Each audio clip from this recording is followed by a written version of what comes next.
안녕하세요. 출발 증시 와이드 일부 박미라입니다.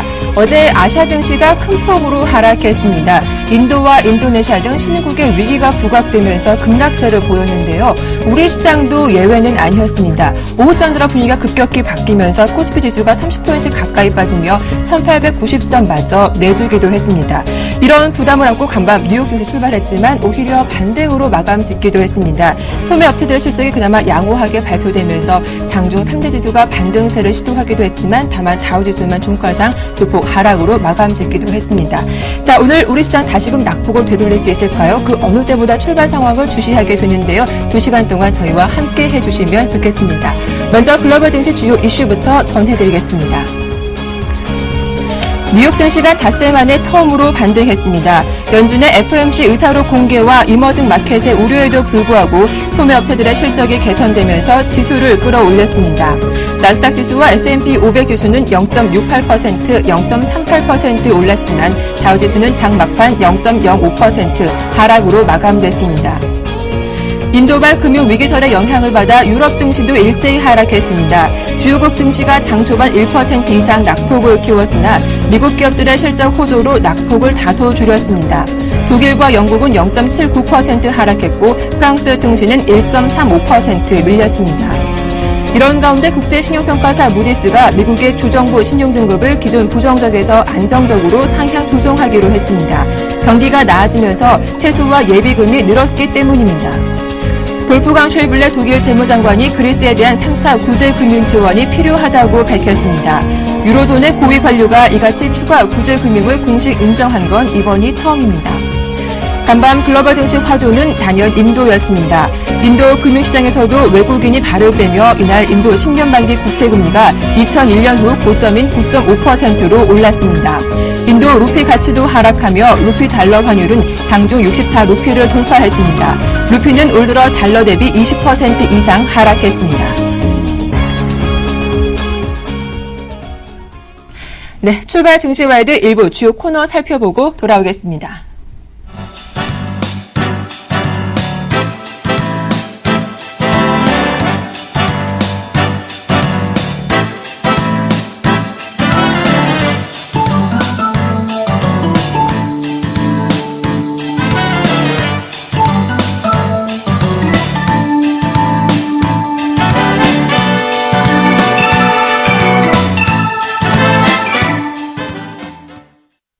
네, 시초가를 통해서 오늘장 공략주 찾아보는 시간이죠. 강정원의 시초가 플러스 시작하겠습니다. 먼저 메리츠 종금증권 영동지점의 강정헌 부장님 만나보겠습니다. 안녕하세요. 네, 안녕하세요. 예, 먼저 어제 추천 종목이 롯데푸드였죠. 먼저 AS 부탁드릴게요. 네, 롯데푸드 어제 상승하는 모습을 보였습니다만 일단은 시장 조금 피하지 못한 것 같습니다. 일단 제가 예상 손절가 62만 원 하회하지 않았고 4분기부터 주력 수업의 완만한 회복이 좀 기대되고 있는 상황입니다. 그리고 저평가 메리트를 말씀드렸는데 9만원대의 밸류에이션 매력이 좀 있다라고 좀 보시면 되겠고요. 계속적으로 보유 전략으로 제시하도록 하겠습니다. 일단 장주에 좀 출렁음이 있었지만 손절가 62만 원 지켜주면서 계속 롯데푸드 더 보유하신 분들은 홀딩해보자라고 하시니까요. 대응 전략 참고해보시면 좋겠습니다. 자, 그렇다면 오늘장 시초가 공략주는 어떤 종목일까요? 네, 오늘 제시할 종목은 S맥을 제시하도록 하겠습니다. S맥은 2004년도에 설립된 이후에 휴대폰을 비롯한 각종 IT 기기에 적용되는 입력 모듈과 터치스크린 패널의 그 주요 원자재인 산화인주석 센서, ITO 센서의 생산과 판매업을 주요 사업으로 영위하고 있습니다. 삼성전자 스마트폰의 터치 패널 최대 공급 업체고요. 이외에 키 모듈 인공호흡을 영위하는 유해신맥 전자유한공사, 스크린 모듈 제조를 영위하는 동간신맥 전자유한공사, 이런 관련된 종속회사 4개 회사를 보유하고 있는 그런 터치스크린 패널 업체라고 보시면 되겠고요. 이분기 실적은 기존 전망시 대비해서 50% 영업이익이 증가하는 모습을 보였습니다. 매출액 1214억, 영업이익은 95억을 기록하면서 전체적으로 태블릿 PC 터치 패널 출량이 좀 증가하는 그런 모습을 좀 보였다라고 보시면 되겠고요. 투자 포인트는 두 가지를 줄 수 있는데요. 첫 번째는 하반기 실적 호전 기대감과 이 저평가 메리트를 줄 수 있습니다. 이 하반기 실적은 매출액 3,200억대를 전망하면서 상반기 대비해서 18% 이상 증가할 것으로 전망되고 있습니다. 영업이익도 225억을 전망하면서 전년 동기 대비해서는 50% 이상 증가할 것으로 전망을 하고 있는 상황인데 올 상반기와 작년 하반기 대비해서 역시 상승을 할 것으로 전망을 하고 있는 상황입니다. 매출액은 삼성전자의 그 태블릿 PC 출하량 증가 영향으로 인해서 상반기 대비해서는 18% 이상 증가할 것으로 전망되고 있고요. 영업이익은 신규 장비의 수율 개선 효과가 반영되면서 역시 큰 폭으로 증가할 것으로 전망을 하고 있는 상황입니다.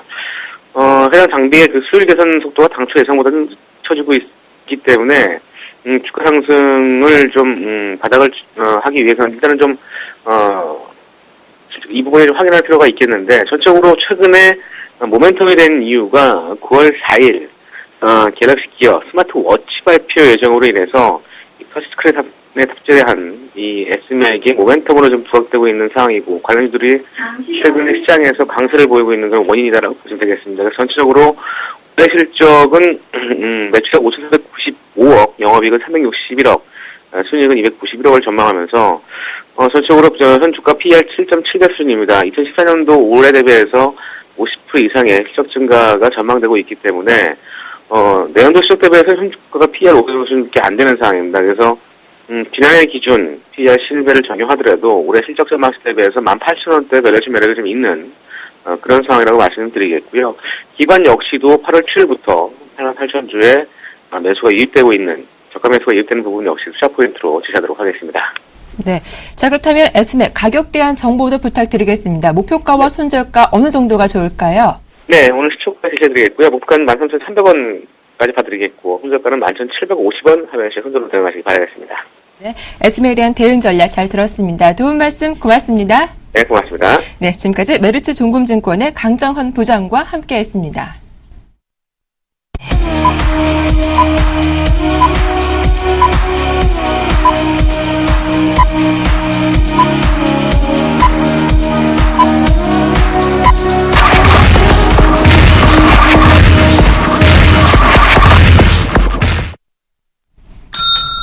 (8월 21일) 수요일장이 시작됐습니다. 어제 신흥국의 위기가 불거지면서 투자자들의 어깨를 무겁게 했습니다. 다행히 전문가들은 이런 위기가 우리나라로 확산되지는 않을 거다라고 이야기를 하던데요. 오늘 시장 상황 더없이 중요하겠죠. 두 분의 전문가와 함께 살펴보도록 하겠습니다. 윤형식 전문가와 뉴스탁의 유창희 대표님 나오셨습니다. 안녕하세요. 안녕하세요. 예, 먼저 이명식 전문가님, 어제 코스피 지수가 1,900선을 내주자 60일선 급격히 내주기도 했습니다. 오늘 출발 상황 어떻게 집계되고 있습니까? 네, 전에 급락에 따른 반등 모멘텀이 금이 미약하나마 전개되고 있는 그런 모습을 보여주고 있습니다. 현재 3포인트 반등한 1891포인트로서 일단은 단기적으로 8월달 전저점 부근대에서 일단 반등을 모색하고 있는 모습이죠. 현재 시가총액 흐름을 보면은 삼성전자만 약보합권을 형성하고 있고, 파워캐리한 현대차를 중심으로 해서 시가총액 상위 종목군들이 장 초반 어느 정도 강보합권을 형성하고 있는 그런 양호한 모습을 보여주고 있습니다. 그러나 중후반까지 일단은 시장의 흐름을 지켜봐야 되는 그런 상황이라고 볼 수가 있겠고요. 현재 국면에서는 기아차가 좀 반등 모멘텀이 강하게 나오고 있죠. 한 1% 가까이 반등 모멘텀이 나타나고 있는 모습을 보여주고 있고, 현재 옐로칩 부분에 있어서는 경기 민감주 전일 낙폭이 컸었는데, 롯데케미칼이 금일도 기간 차익 매물이 지속되고 있는지는 모르겠지만 현재 한 2.3% 하락하면서 약세 국면이 전개되고 있습니다. 반면에 지주회사인 SK의 경우에는 금일도 1%대 반등 모멘텀이 전개되고 있는 그런 모습을 보여주고 있고, 비철금속 부분에 있어서 고려아연이 최근에 견조한 흐름이 나타나고 있는데, 고려아연의 경우도 최근 눌림목 조정 이후 다시 반등 모멘텀이 나타나고 있는 모습을 보여주고 있습니다. 시가총액 상위 종목군들의 흐름을 보면은 전반적으로 금일은 반등 모멘텀이 전개되고 있는 그런 모습을 보여주고 있는데, 힘은 상당히 미약한 그러한 수준이라고 볼 수가 있겠습니다. 네. 자, 이어서 일본 증시 출발 상황도 살펴보도록 하겠습니다. 어제 2.6% 급락하면서 360포인트나 빠지기도 했는데요. 오늘 다행히 좀 반등이 미약하게나마 나오고 있습니다. 0.16% 오르면서 13,431포인트로 장을 출발했습니다. 자, 이어서 코스닥의 상황도 살펴볼 텐데요. 유찬 대표님, 코스닥 출발 상황 어떻게 집계되고 있습니까? 네, 코스닥 역시 주가가 한 0.5% 정도 상승을 해가지고 전체적으로 지금 540포인트를 좀 회복하려고 하고 있는 모습을 띄고 있습니다. 어저께 좀 많이 빠졌죠. 2% 넘게 한 2.5%면은 최근에 코스닥이 2.5% 빠진 게 한 2달 만인 것 같아요. 6월 한 말 정도 한번 나왔었고, 그리고 지금 8월 한 말 정도이기 때문에 한 2달 만에 2.5% 정도 하락했던 것 같은데, 일단 중요하게 지지가 될 자리에서 지지를 하지 못하고 결국 540포인트대로 하락을 했기 때문에 지금 또 우리가 좀 지켜봐야 될 부분들은 540포인트는 큰 의미는 없습니다. 그냥 굳이 억지로 의미를 제공하자라면 61선이 지금 540포인트 정도 있기 때문에 61선을 회복하느냐 못하느냐에 싸움일 수 있다는 부분들. 만약에 이제 그게 성공하지 못한다라면은 결국에는 530포인트대까지도 하락을 열어놔야 된다는 부분들. 특히 최근에 코스닥이 코스피 대비해서 좀 약세를 띄었던 부분들, 또 어떤 주도주 섹터가 좀 힘이 약화가 되다 보니까 테마주 위주로 움직였던 부분들 본다라면은 코스닥 조금 오늘도 쉽진 않을 것 같다는 생각 좀 하고 있다는 거 말씀드리고 싶고요.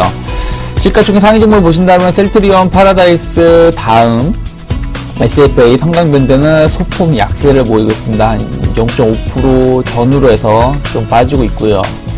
반면에 이제 파라다이스나 서울반도체, CJ홈쇼핑, 지성쇼핑, 포스코 ICT 등은 강세를 띠고 있다는 부분들. 좀 어저께 이제 최근에 이제 보시면 이슈가 있는 종목군들, 실적이 기대가 되거나 이슈가 있는 종목군들은 그래도 좀 선방하고 있다라는 거 좀 말씀드리고 싶고, 또 급락이 나왔던 종목군들, 뭐 지성쇼핑 같은 종목군이라든지 이런 종목군들도 1차 기술적 반등이 나오고 있는데 그 강도가 아주 강하진 않다라는 거 좀 말씀드리고 싶고요. 무엇보다 이제 우리가 좀 수급을 좀 지켜봐야 되는데 지금 수급이 매우 안 좋죠. 수급 자체가 보신다라면은 지금 외국인은 그 전체적으로 코스닥을 매수를 해줍니다. 코스닥도 매수를 해주고 있고 코스피도 어저께는 2천억 넘게 매수가 들어왔었는데 외국인은 코스닥을 어쨌든 매수를 잡아주고 있는데 기관의 매도세가 좀 많이 나오고 있다는 것이죠. 물론 이제 어저께 같은 경우는 기관도 조금 일부 매수가 들어왔었습니다만은 결국은 최근에 시장을 좀 압박을 했던 거는 약간 투신이라든지 증권 쪽에 매도 물량이 좀 강화가 되다 보니까 코스닥 시장이 좀 안 좋은 모습을 띄었었는데 오늘 같은 경우 일단은 외국인이 소폭 매수 잡아주고 있고 외국인의 매수도 중요하지만 기간의 매도가 얼마나 완화가 되는지 그런 부분들 제가 지난주에 한번 똑같은 말씀 한번 드렸던 것 같은데 일단 기간의 매도세가 얼마나 완화가 될 수 있는지 여부를 좀 체크하시면서 바라보는 게 좋지 않을까 생각 좀 하고 있습니다. 예, 오늘의 코스닥 키포인트 좀 기관의 매도가 어느 정도 줄어드는지 눈여겨보자라는 말씀까지 들어봤습니다. 자, 이어서 외환시장 출발 상황 점검 받아보도록 하겠습니다. KB 외환선물의 정경팔 팀장님 만나보겠습니다. 안녕하세요. 네, 안녕하세요. 예, 어제 달러원 환율 좀 급등하면서 1,120원대 위에서 마감시키는데 현재 출발 상황은 어떻게 나오고 있습니까? 네, 오늘 서울 외환시장은 어제 종가 대비 4원 30전이 하락한 1,116원 50전에 개장했고요. 개장 이후에는 1,116원과 1,117원 50전 사이에서 움직이고 있습니다. 지금 현재는 1,117원 40전에 거래가 되고 있습니다. 다른 환율이 어제는 장중 한때 1,123원 90전까지 상승하는 강세를 보였습니다만 지난밤 여객시장에서부터 다시 하락세를 보여주고 있는데요. 글로벌 달러가 주요 선진국 통화 대비 약세를 보인 점이 달러원 하락의 배경이 되고 있습니다. 어제 아시아시장에서부터 지난 새벽 뉴욕장에 이르기까지 국제 외환시장에서 부각되고 있는 흐름은 인도와 인도네시아 등 아시아 통화들의 약세와 엔화와 스위스프랑 그리고 유로화 등 소위 안전통화로 분류되거나 선진국 통화로 간주되는 통화들의 강세가 되겠습니다. 아시아 통화들의 약세와 함께 선진국 통화들이 상대적으로 강세를 보이는 것은 기존 캐리 트레이드의 청산이 진행된 결과라고 하겠습니다. 다시 말씀드려서 위험 선호가 증가하던 시점에 투자자들은 엔화와 스위스프랑 그리고 유로화 등을 매도하고 대신 아시아 통화에 투자하는 캐리 트레이드를 진행한 바가 있는데요. 이 포지션이 청산되는 과정에서 아시아 통화들의 약세와 상대 통화들의 강세가 심화되었다고 볼 수 있겠습니다. 원화와 관련해서는 캐리 트레이드 포지션의 청산이 상대적으로 적게 진행되면서 다른 아시아 통화들과는 구별되는 강세를 보이고 있다고 진단해 볼 수 있겠습니다. 이러한 캐리 트레이드의 청산의 영향으로 앞서 말씀드린 엔화와 스위스프랑 그리고 유로화가 강세를 보이게 되면서 달러화가 주요 통화 대비 다시 약세를 보이고 있는데요. 아시아 통화 불안에 따른 미 국채 가격의 상승이 미 국채 금리를 끌어내리면서 글로벌 달러의 수요를 약화시킨 점이 달러화 약세에 기여했다고 보겠습니다. 현재 시장은 우리나라 시간으로 내일 새벽에 공개될 7월 FOMC 회의의 의사록 내용에 관심이 집중되어 있습니다. 내일 발표되는 내용 가운데 시장이 주목하고 있는 것은 미 경제 상황을 긍정적으로 평가하면서 양적 완화 축소와 관련된 구체적인 행동을 빨리 취할 것이냐 아니면 보다 조심스럽게 접근할 것이냐 하는 점이 되겠고요. 이에 따라서 달러화가 강세 또는 약세를 볼 수 있겠습니다. 또한 양적 완화 축소를 진행할 경우에 미 연준이 현재 매입하고 있는 미 국채와 주택저당증권 중 한 가지의 매수를 줄 것인지 아니면 두 가지 모두의 매수를 줄 것인지에 따라서 달러 방향성이 영향을 받을 수 있겠습니다.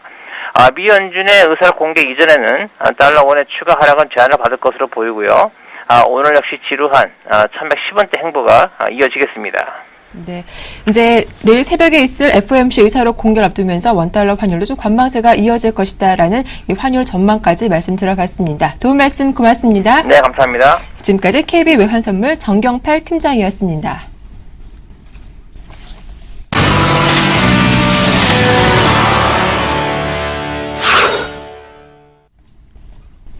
네, 이어서 고수들의 작전 타임 시작해 보겠습니다. 한국밸류 21의 이득호 대표 연결되어 있습니다. 안녕하세요. 반갑습니다. 예, 오늘도 힘차게 작전 타임 시작해 볼 텐데 그 전에 요즘 시장 참 어렵지만 추천주였던 하이셀은 11% 이상 놀라운 수익률 내고 있더라고요. 축하드립니다. 예, 감사합니다. 일단 전체적으로 시장 좀 말씀을 드리면 어제 일단 출구 전략 우려로 인해서 양대 지수 전부 하락하는 모습이 좀 나왔는데 우려했던 결과가 현실이 된 모습에 조금 당황하기도 하고 좀 화도 조금 났었는데 참 답답하죠. 그동안 글로벌 증시를 다 올려놓고 우리 증시만 죽여놓은 상황에서 디커플링화돼도 시원찮은 상국에 외국인들의 매수에도 불구하고 주식도 못하는 저 투신에 2,000억 넘게 물량이 나오면서 지수 캔들이 세른봉 형태의 모양이 나는데 일단 어제 다우지수를 좀 말씀을 드릴 때 121선에서의 지지 확인하자라고 좀 말씀을 드렸었고 삼성전자의 외국인 매수 확인하자라고 좀 말씀을 드렸는데 다우지수는 또 완전히 애매하게 또 만들어놨습니다.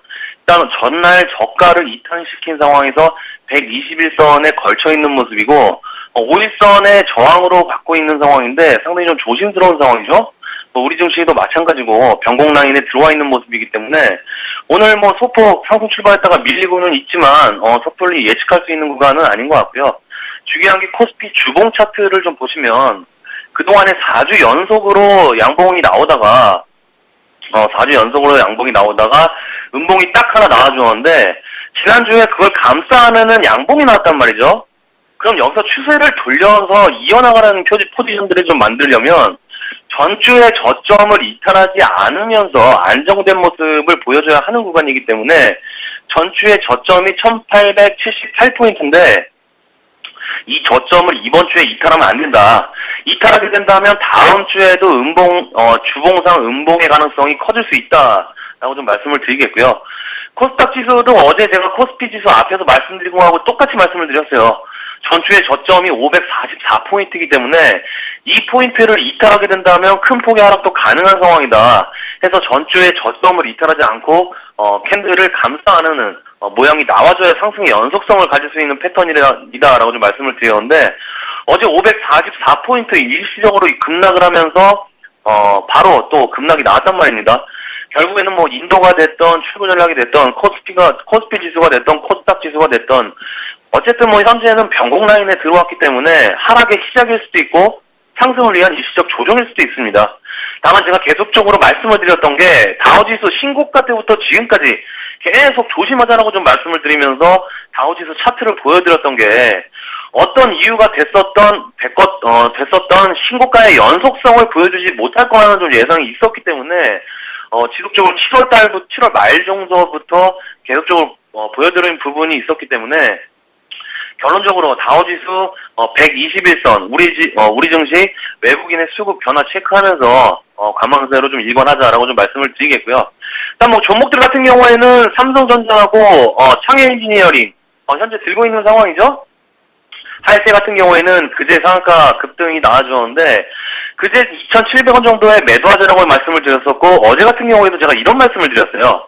그제 상한가에 안착을 했으면 그대로 홀딩 사인을 드릴 텐데 일단 상한가에 안착을 하지 못하고 못하는 흐름이 나와주었기 때문에 2,700원 정도에서 매도 못하신 분들은 마이너스에 매도하지 말고 반등 나올 때 매도하자라고 말씀을 드렸는데 어제 2,690원 정도까지 좀 반등이 나와줬었죠. 10원 차이로 반등이 나와줬는데 그리고 시장 급락을 하면서 이 종목도 바로 급락. 당연히 바로 수익 챙겼을 거라고 생각이 들고요. 한 11%에서 12% 정도 수익 챙긴 상황인데, 일단 뭐, 매수하신 분들은 축하드린다라고 좀 말씀을 드리겠습니다. 그리고 창현 엔지니어링, 이 종목도 어제 말씀드리고 나서 바로 5% 정도 급등이 좀 나와주었는데, 시장이 급락을 하면서 종가강에는 소폭 1% 정도 마이너스로 끝난 상황인데, 오늘은 뭐 1.5에서 2% 정도 상승 출발을 하고 있는 모습이죠. 오늘 정도의 5일선을 지지하면서 거래를 죽인다. 그럼 적극 매수 들어갑니다. 일단 어제 살아있는 종목들 가운데 대부분의 종목들이 거의 다 지지선을 무너뜨리고 투매가 나왔는데 이 종목 같은 경우에는 일단 여전히 살아있는 모습이 좀 나와주고 있으니까 준비하셨다가 서서히 분할 매수로 추가 매수하는 전략 손절은 말씀을 드렸죠. 전저점 이탈 시 바로 매도하는 전략으로 패대기 치면 무리 없다 좀 말씀을 드리겠고요. 알패도 말씀을 드렸지만 지금 거의 대부분 살아있는 종목들이 지지선을 무너뜨리고 상당히 안 좋은 흐름이 좀 나와주고 있기 때문에 뭐 우리는 뭐 땡큐죠. 살 거 많습니다. 삼전을 비중을 크게 좀 실었는데 어제 하락을 했어도 여전히 3% 넘는 수익이고 손실이 없죠. 지난번에 누적 수익 말고 종목 하나하나 합계를 내보니까 40에서 50% 넘게 수익이 좀 나왔는데 시장 하락하면 할수록 좋습니다. 우리는 3전 팔고서라도 매수할 거 많으니까 앞에서 말씀드린 포인트 체크하시면서 관망하시면서 종목들 쓸어 담을 거 좀 찾아보도록 하겠습니다. 오늘 작전 타임은 여기까지입니다. 고맙습니다. 네, 도움 말씀 잘 들었습니다. 지금까지 한국밸류 21의 이득호 대표와 함께했습니다.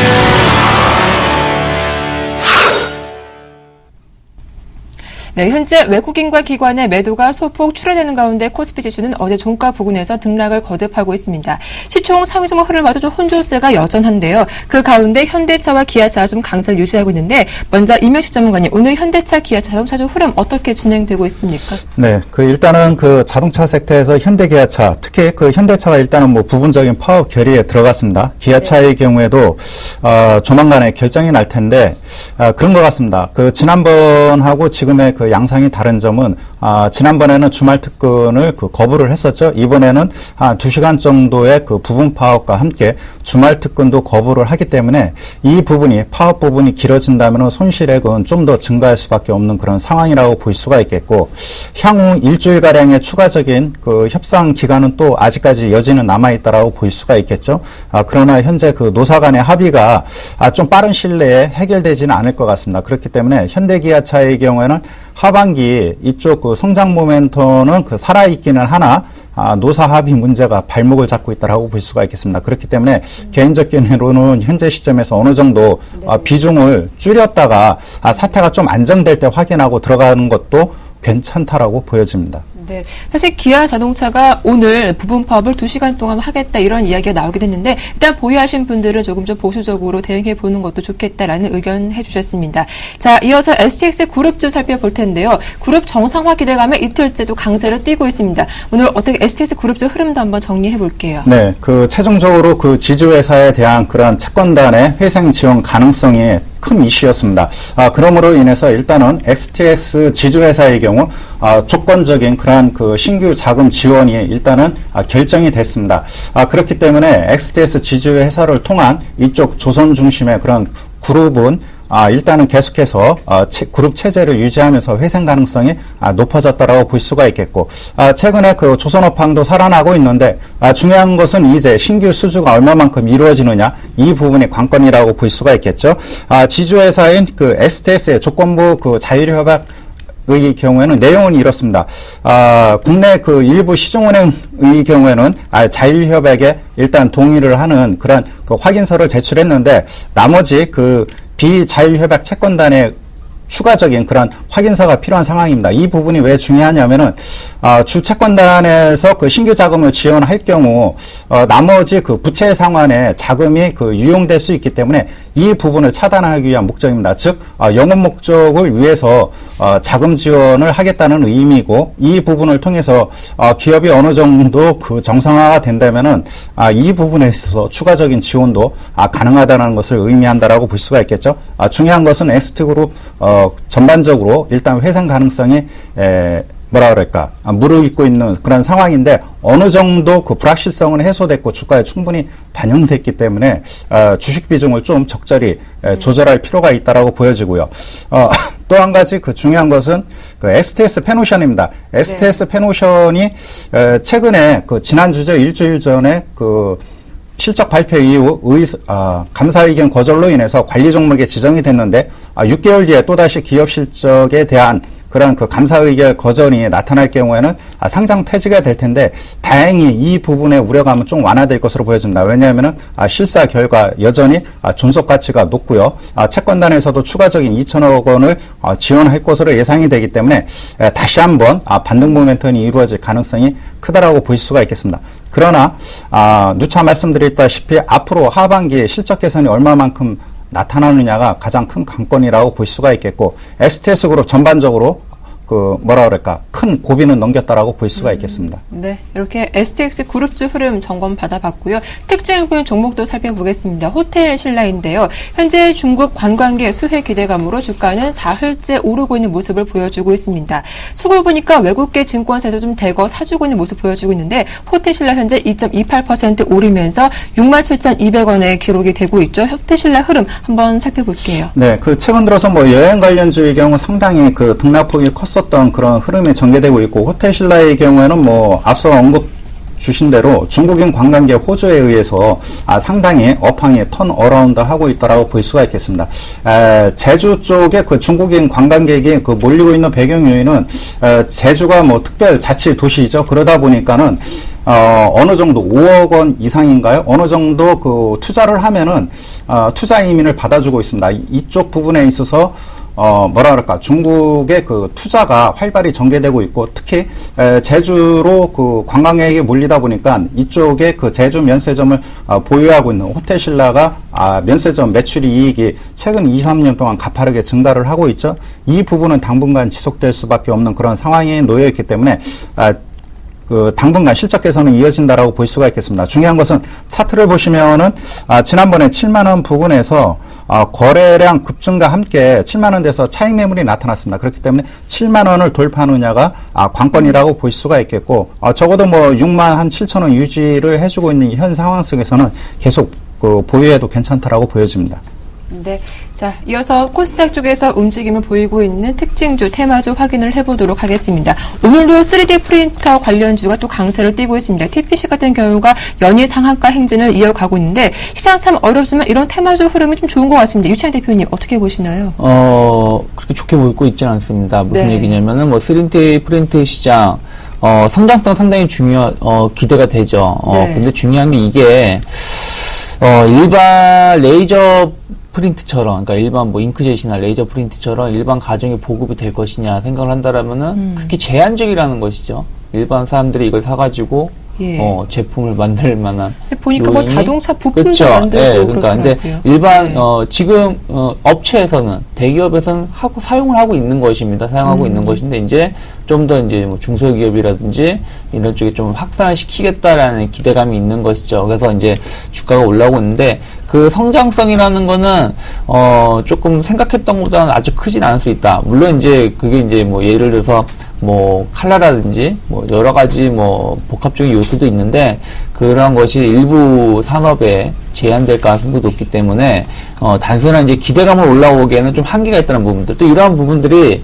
실적이 바로 동반이 되느냐. 지금 이들 기업군들이 막 실적이 막 예를 들어서 LED 기업군들처럼 뭐 연일 그 분기별로 50% 30%씩 실적이 막 늘어나고 있느냐. 그건 아니라는 것이죠. 그렇기 때문에 어떻게 보면은 한 10년 전, 10몇 년 전에 그 바이오 섹터들 보신다라면은 그때 당시 기대감으로 막 연일 상한가를 그렸었습니다만은 뭐 임상 실험이라든지 이런 부분들이 계속 남아있다 보니까 주가가 거의 고점 대비 10토막, 뭐 5토막 이상 50% 이상 하락을 했다가 주가가 계속 소외됐었던 부분들. 그러다가 이제 한 10년 지나고 나서 이제 임상 실험 테스트하고 통과를 하고 제품이 나오니까 본격적으로 실적이 개선이 되면서 주가가 올라가고 있는 것이거든요. 그럼 3D 프린트도 마찬가지 맥락으로 움직일 수 있다는 것이죠. 그렇기 때문에 어떤 기대감을 오르기에는 좀 의미가 좀 조심해야 된다고 생각이 들어요. PC 같은 경우도 뭐 3,500원대에서 5,000원대, 엄밀히 따지면 2,000원대에서부터 올라온 거예요. 그 연초에 한번 테마가 불었었으니까.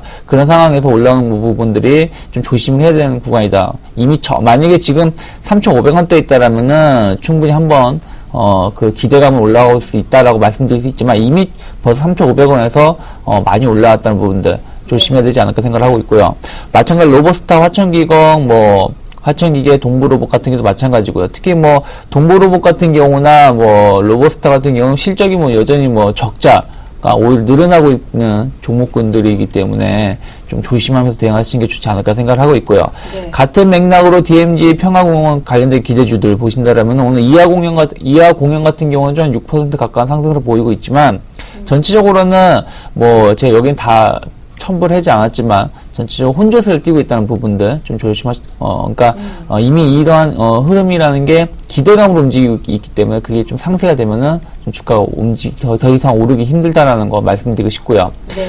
또 이제 그 박근혜 대통령이 러시아를 방문한다는 얘기가 나오죠. 다음 달. 네, 다음 달에. 그러다 보니까 이제 러시아를 우리나라 이제 대표가 방문하면 항상 얘기가 나오는 게 가스관입니다. 네. 한 10년 넘게 얘기가 계속 나오고 있는데, 하여튼 뭐 그 가스관이 또 이제 기대감으로 이제 주가가 오르고 있어요. 하이스티라든지 동양철강, 뭐 세아자강 같은 종목군들이 뭐 강세를 띠고 있는데, 특히 이번에 좀 오르는 것 중에 하나는 어찌됐든 최근에 남북 간의 그 경색 국면이 조금 완화가 되고 있는 국면에 놓여 있잖아요. 네. 그러다 보니까 가스관이 또 특히 그 상황에서 러시아를 방문하다 보니까 가스관 관련해서 더 기대감이 높은 것 같아요. 만약에 연초처럼 남북 관계가 상당히 안 좋은 모습이라면은 러시아를 방문한다고 하더라도 야 북한하고 우리나라 관계가 이 모양인데 가스관 뭐 북한이 허용하겠냐 뭐 이런 얘기가 나올 수 있지 않겠습니까? 근데 지금 같은 경우는 좀 어느 그런 경색 부분도 완화가 되고 있다 보니까 주가가 좀 긍정적으로 좀 해석을 하고 있는 것 같은데, 다만 또 이들 종목군들이 또 많이 올랐다라는 것이죠. 하이스틸 같은 경우도 23,000원대에서 3만원대로 지금 한 30% 이상 주가가 올라왔고요. 그리고 동양철강 역시 마찬가지로 한 1,600원대에서 2,000원대로 올라왔고, 세아지강 같은 경우는 아주 그만큼은 아니지만 어쨌든 근데 세아지강은 좀 그런 부분 영향이 좀 적기 때문에 테마적으로 좀 본다라면, 그래서 이들 종목군이 좀 올라왔기 때문에 막상 또 뚜껑을 열고 나면은 이게 당장 벌써 10년 가까이 계속 얘기가 오고 가고 있는 것이기 때문에 이러한 기대감으로 이미 올라왔기 때문에 추가적인 상승에는 좀 제한이 걸릴 수 있다고 좀 개인적으로 생각을 하고 있습니다. 네. 자, 이어서 거래소 쪽 다시 한번 점검을 받아보겠습니다. 개장한 지 한 25분 정도 흘렀는데 움직임이 하나씩 포착이 되고 있죠. 먼저 화학주인데요. 제품 가격 약세 전환 소식에 오늘 LG화학이 좀 나흘째 하락세가 뚜렷하게 나타나고 있습니다. 현재 LG화학이 1.6% 하락하면서 27만 3천원대를 기록하고 있는 상황인데 이런 화학 흐름주 어떻습니까? 네, 최근 들어서 일부 공고가행이 해소되는 소식과 함께 2분기 실적이 상당히 양호했죠. 네. 이에 따른 영향으로 인해서 한 달 넘게 상승했는데 최근에 기관 쪽에서 차익 매물이 나타나고 있고요. 금일 소식에 의하면 롯데케미칼의 그 MEG 가격이 한 $25 정도 하락했다는 소식과 함께 제품 가격 하락 소식이 차익 매물과 함께 업황에 대한 그런 불확실성이 다시 한번 증가하면서 차익 매물이 증가하고 있다라고 볼 수가 있겠죠. LG화학은 그래도 양호한 편이나 롯데케미칼과 금호석유 화학의 그러한 낙폭이 크다라고 볼 수가 있겠는데 중요한 것은 현재 시점에서 눌림목 조정이 어느 시점에서 완화되느냐 이 부분이 키포인트라고 볼 수가 있기 때문에 현재 시점에서는 뭐라 그럴까 화학 섹터의 경우 하반기 아직까지는 뭐 유럽 경기 회복에 대한 기대감이 살아있기 때문에 이번에 그 조정 국면을 잘 일단은 그 뭐라 그럴까 저가 매수 기회로 삼아야 될지 아니면 비중을 줄여야 될지는 좀 한 일주일 정도의 시간적 여유를 두고 대응해 볼 필요가 있다라고 여겨집니다. 예, 이어서 또 간밤 금값이 오르기도 했는데 금 등 뭐 비철 금속 가격 상승에 소식의 관련주들의 흐름도 양호하게 그려지고 있습니다. 먼저 고려아연과 영풍, 풍산 흐름 한번 점검을 해주시죠. 네, 그 비철 금속 이쪽의 경우에는 뭐 그 달러 그 강세냐 약세냐 그 양적 완화 축소 여부 이 부분과 상당히 밀접한 그 관련에 놓였는데 최근 일주일 전에 구리 가격이 좀 상승을 했습니다. 경기 회복에 대한 기대감이 구리 가격 상승과 함께 고려아연이 최근에 반등 모멘텀이 나타났기 때문에 고려아연을 비롯한 비철금속 최악의 상황은 탈피한 것이 아닌가 이렇게 판단이 되고 포스코 그다음에 동국제강들의 경우에도 뭐 철근 가격 이상이라든가 조선 업황이 개선됨으로 인해서 후판 수요가 증가를 하고 있습니다. 제품 가격 인상도 이어질 가능성이 크겠고요.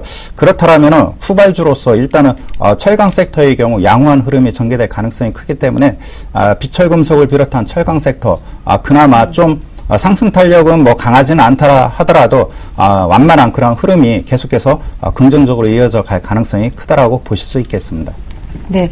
자, 이어서 코스닥 쪽 관련주 흐름을 살펴보도록 할 텐데, 어제도 이 시간 주성 엔지니어링 흐름이 좋다라고 저희가 정리해 드렸는데, 오늘도 역시 좀 괜찮은 흐름이 나오고 있어요, 대표님. 네, 주성 엔지니어링이 좀 주가가, 좀 오늘 혼조세를 좀 띄고 있는데, 최근 주성 엔지니어링 실적에 대한 기대감이 있으면서, 고점을 돌파하려고 하는 모습을 띄고 있죠. 그러다 보니까 지금 한 6,800원대에서 오늘은 좀 차익 매물 쏟아지면서 좀 하락을 하고 있는데, 일단 제가 보기에는 한 6,700원 정도만 잘 지켜준다라면 충분히 한 7,000원 중후반까지는 올라갈 수 있지 않을까 생각을 좀 하고 있고요. 기타 이제 시노펙스가 이제 그 수처리 관련해서 지금 뭐 이제 적조 현상이라든지 아니면은 그 한강 그쪽에 뭐 4대강 쪽에 가지고 녹조화 그런 부분들이 계속 우려감이 돼 있고 있지 않습니까? 그래서 그러한 기대감으로 인해 가지고 올라오고 주가가 좀 강하게 상승을 하고 있다는 부분들. 만약에 이번에 여기서 고점이 돌파가 된다라면은 다시 직전 고점대인 한 2,600-700원대까지도 올라갈 수 있다라는 거 좀 말씀드리고 싶고, 또 FPCB 관련해서 공장이 완료가 됐기 때문에 이와 관련해서도 매출에 대한 기대감이 있다라는 거 좀 체크를 하시면서 대응하셨으면 좋겠고요. 네. 반면에 이제 코다코라는 기업이 이제 그 CB 전환사채 관련해서 매물 폭탄이 나올 수 있다. 그러니까 이게 전환 가격이 2,600원대에서 2,300원대에 떨어져가지고 지금 만약에 2,300원으로 만약 전환을 하게 되면은 최하 10% 이상 수익을 차익을 얻을 수 있고, 또 그 물량 자체가 현재 발행되어 있는 주식의 한 80% 가까운 물량이기 때문에 약간 뭐 업체에서는 그런 말을 안 하지만 어쨌든 경영권에서도 좀 위협을 느낄 수 있다. 뭐 이런 얘기가 나오면서 좀 급락세가 나오고 있다는 거. 네. 최근에 주가가 좀 이제 실적에 대한 기대감을 주가가 많이 올라왔었는데 그런 걸 다시 상승시켰다는 거 좀 체크하셨으면 좋겠고요. 끝으로 이제 어저께 인도네시아 관련된 종목군들이 그쪽이 이제 우려감이 발생하면서 관련된 종목이 좀 하락을 했었어요. 많지는 않지만 네. 뭐 CJ 오쇼핑이라든지 라겐나 뭐 이렌텍 같은 종목군들이 하락을 했었는데 오늘은 이제 일단은 뭐 추가적인 하락보다는 일단 반등을 좀 모색을 하고 있다는 거 좀 체크해 보셨으면 좋겠습니다. 네. 자, 이어서 LTE 주파수 경매가 진행되고 있는 가운데 통신주들의 흐름이 좀 엇갈리게 나타나고 있습니다. KT가 현재는 좀 약보합권에 움직이는 가운데 LG U+와 SK텔레콤은 좀 강보합세를 보여주고 있는데 임혜시 전문가님 통신주 흐름도 살펴볼게요. 네, 그 통신주 흐름은 최근에서 그 약간 그 횡보 국면이 나타나고 있죠. 아직까지는 뭐 주파수 경매에 대한 그런 그 진행이 이루어지고 있기 때문에 최종 판결이 날 때까지는 일단은 주가에 그 반영되는 그러한 그 관망 흐름은 당분간 지속될 것으로 보여지고요. 설사 통신 3사 중에서 누가 좋은 그런 뭐 주파수로 할당받는다 하더라도 비용이 많이 그 출회될 수밖에 없습니다. 그렇다면은 이 부분이 어느 정도 그 뭐라 그럴까 주가에 반영이 될지 이 부분을 확인하고 대응할 필요가 있겠죠. 그렇기 때문에 통신 3사의 경우에는 주파수 경매가 끝난 뒤에 확인하고 대응해도 늦지 않다라고 볼 수가 있겠습니다. 네, 이어서 수급 특징주 분석해 보겠습니다. 어제 거래소 쪽에서 대장주인 삼성전자, 이 외국인은 좀 많이 사주는 모습이었지만 기관에서는 매도 상위 종목이 오르기도 했던데요. 어제 거래소에서 어떤 특징주 있었는지 살펴볼게요. 네, 그 현재 흐름을 보면은 그 외국인들의 경우 다시 한번 그 삼성전자, SK 하이닉스, IT 섹터에 집중적으로 매수를 하고 있죠. 반면에 그 자동차 섹터에 대한 비중은 점차 감소하고 있습니다. 그렇다고 뭐 차익 매물이 급격히 나타나는 것은 아니고요. 중요한 것은 삼성전자 5일째 매수가 유입되고 있고 SK 하이닉스의 경우는 최근 5일간 한 500만 주 가까이 집중적으로 매수세가 다시 재유입되고 있다라고 볼 수가 있겠고, 또한 그 롯데케미칼과 그 포스코 쪽으로 특히 경기 민감주 섹터 쪽으로 매수가 유입되고 있죠. 기관의 그 특징을 보면은 조선 섹터에 집중하고 있습니다. 특히 대우조선의 경우에는 3일간 100만 주 가까이 넘게 매수가 유입되고 있고, 현대중공업에 집중하고 있습니다. 반면에 외국인은 삼성중공업을 매수하고 있고요. 전에 뭐 현대차 매수를 했지만 매수 규모는 크지는 않고요. 특징적인 것은 매도 부분에 있어 LG화학, 롯데케미칼 차익 매물이 그 급속히 나타났기 때문에 최근에 실적과 관련해서 크게 오른 종목군들의 경우는 기관 매물 출회를 좀 경계해 볼 필요가 있다라고 여겨집니다. 예, 일단 좀 거래소 쪽에서 기관이 코덱스 인버스를 가장 좀 많이 샀던 것도 좀 우려스럽지 않나 이런 생각이 드는데, 끝으로 오늘 장 한마디 어떤 전략 필요할까요? 네, 그 최근에 그 기관들의 특징을 보면은 항상 그랬습니다. 특정 뭐 사건 이벤트를 그 가지고 차익 매물을 급속히 출회되는 그런 변동성 매매를 추구하고 있고요. 그러나 그 조만간에 뭐 잭슨홀 미팅이라든가 이러한 회의가 끝난 이후에는 좀 시장이 안정을 찾을 것으로 보여집니다. 그러나 동남아 리스크로 인해서 환율이라든가 이러한 그 변동성을 체크하면서 투자자 여러분께서는 보유한 종목에 대한 투자 비중을 적절히 조절해가면서 시장에 대응해 볼 필요가 있다라고 여겨집니다. 네, 이어서 코스닥 쪽의 수급 특징주 분석해 보겠습니다. 서울 반도체가 어제도 흐름 좋았는데 오늘도 2% 이상 강하게 오르고 있습니다. 수월 보니까 외국인과 기관이 모두 좀 같이 샀더라고요. 네, 지금 전체적으로 보신다라면 수급이 외국인하고 기관 전체적으로 어찌됐든 시장 안 좋아도 매수하는 종목군들이 있다라는 거 알 수 있고, 그 매수하는 종목군들은 일단 실적이 수반되는 종목군들 중심으로 해서 매수가 들어오고 있다라는 거. 뭐 대표적으로 선강밴드 같은 경우도 어저께 외국인 강하게 매수가 들어왔고, 뭐 서울 반도체는 외국인 기관 모두 강하게 매수가 들어왔었다는 부분들 보신다라면은 이들 종목군은 서울 반도체 오늘도 신고가 계속 연출하고 있어요. 그래서 결국은 실적이 좋은 종목은 아무리 시장이 뭐 우려다 뭐 어떤 얘기가 나온다고 하더라도 주가는 꿋꿋하게 올라갈 수 있다라는 걸 말씀드리고 싶고요. 최근에 이제 사파이어 테크놀로지라는 회사가 사파이어 인곳에 관련해서 약간 이제 실적 개선에 대한 기대감이 작용해서 그런지 모르겠는데 외국인하고 기관이 꾸준하게 매수가 들어오고 있다는 것이죠. 그러면서 주가가 다시금 상승 전환시키려고 하고 있는데, 만약에 한 38,500원 정도만 강하게 한번 돌파되는 모습을 시도한다라면은 충분히 4만원 초반, 4만 3, 4천원까지도 올라갈 수 있지 않을까 생각을 좀 하고 있고요. 기타 이제 아까 말씀드린 대로 실적이 수반되는 종목을 위주로 해서 대응하신다라면은 꼭 외국이나 기관이 매수를 안 들어온다고 하더라도 뭐 수익은 충분히 날 수 있지 않을까 생각을 하고 있고요. 저는 오늘 한마디 그렇게 말씀드리고 싶습니다. 제가 어저께 말씀드렸던 것 중에 한마디가 뭐였냐면은 최근에 이틀 동안 금요일하고 월요일 동안은 시장이 의외로 강하게 버텼다. 근데 오늘 그러니까 어저께 기준이죠. 화요일 같은 경우에 시장이 의외로 낙폭을 확대하면서 마감할 수도 있다. 피로감에 쌓여 있기 때문에 그게 뭐가 됐든. 그래서 그걸 좀 조심하자고 말씀드렸는데, 결국에는 장 한 1시까지는 플러스권까지 갔었습니다만은 오후장에 급락세가 나오면서 결국에는 1.5%대 혹은 코스닥은 2.5%대 하락을 보였거든요. 그러면서 이제 약간 이제 차트가 좀 무너지는 모습을 띄었는데, 오늘 같은 경우는 희망적인 말씀을 드리고 싶은 게 뭐냐면은, 만약 그런 모습이 나올 가능성이 적지만은 만약에 오늘 어제 하락에 한 70%를 되돌린다라면은 어제 하락은 걱정할 필요가 없습니다. 시장은 다시 우상향 갈 수 있는 조건이 성립이 되는데, 만약 그게 아니라면은 좀 기간 조정이라든지 가격 조정이 좀 더 발생할 수 있다고 생각이 들어요. 그렇기 때문에 오늘 같은 경우는 만약에 시장이 지금 다시 하락 전환했는데 상승 전환한다라면은 어제 하락을 70%를 얼마나 빨리 되돌릴 수 있는지, 이거는 내일까지도 보시면 돼요. 내일까지도 해가지고 만약에 되돌린다라면은 시장 자체가 단기적 이슈로 해소가 된다고 보시면 되고, 그게 아니라 그러면은 네. 조금은 다음 주까지도 좀 흔들릴 수 있다는 거 좀 전해드리고 싶습니다. 네, 오늘장의 반등 여부 그 강도가 더 중요하겠다라는 전략 말씀까지 들어봤습니다. 지금까지 임형식 전문가님 그리고 유스탁의 유창희 대표 두 분과 출발 상황 함께 살펴봤습니다. 수고 많으셨습니다.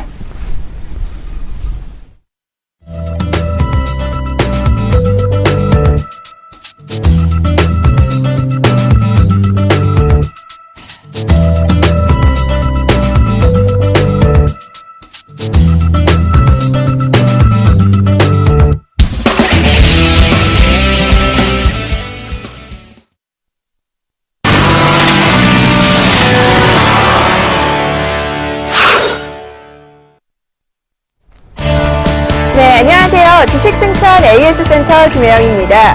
전일에는 이상로 멘토와 김영근 멘토가 수익률 대결을 펼쳤다고 하는데요. 먼저 김영근 멘토의 수익률부터 확인합니다. 자, 현재 김영근 멘토의 포트 나옵니다. KG 이니시스는 수익 실현하셨고요. 현대 EP가 5% 손실권입니다. CJ ENM도 좀 많이 밀린 모습이죠. 6% 정도 손실 보고 계시네요. 자, 그래서 이상로 멘토의 포트폴리오 확인합니다. 자, 플렉스컴 한 종목 비중 20% 챙기고 계신데요. 역시나 2% 정도 손실 구간입니다. 자, 이어서 관심주 확인하는 시간입니다. 전일에는 이상로 멘토님만이 관심주 제시하셨습니다.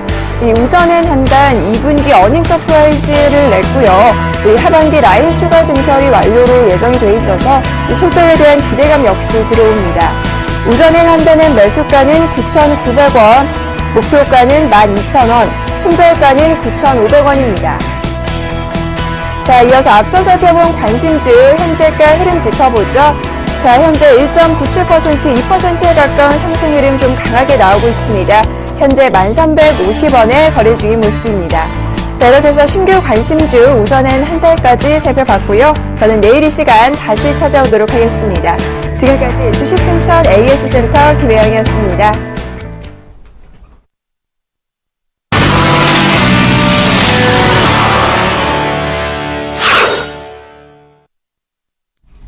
네, 글로벌 이슈에 대한 수면 의미 찾아보는 시간 준비했습니다. 오늘 순서는 IM투자증권의 김동섭 이사님과 함께하겠습니다. 안녕하세요. 네, 안녕하세요. 예, 어제 시장을 공포를 이끈 것이 바로 인도 등 신흥국 국가들의 우려였습니다. 인도 루피아를 시작으로 아시아화폐가 잇따라 급락세를 보여주고 있는데 인도발 우려 어떻게 진단하시는지요?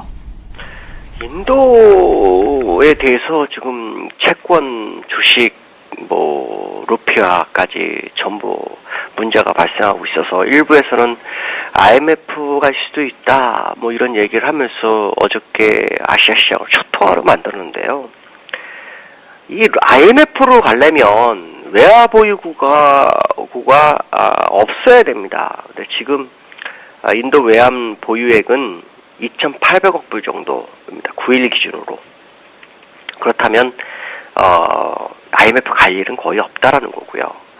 그 다음에 이제 루피아가 많이 올라갔지만 루피아가 기술적으로는 3,000장 위치에 있어서 추가적으로 약세가기는 굉장히 힘들 거다라고 보시면 될 것 같고요. 인도가 사실은 그 무역 수지가 적자가 좀 낮고 국내 총생산은 전년 동기 4.8% 정도 성장을 했어요. 사실 4.8%면 그렇게 못한 것이 아니거든요. 그렇지만 일단 항상 그 5%, 7%대로 오가던 인도의 경제 성장률에 비해서 상당히 좀 안 좋았다는 거죠. 그 이유는 사실 유럽연합의 그 수출이 좀 많았었는데 유럽연합이 좀 어려운 상황이 발생하면서 그 여파가 왔다 정도로 봐야 될 것 같고요.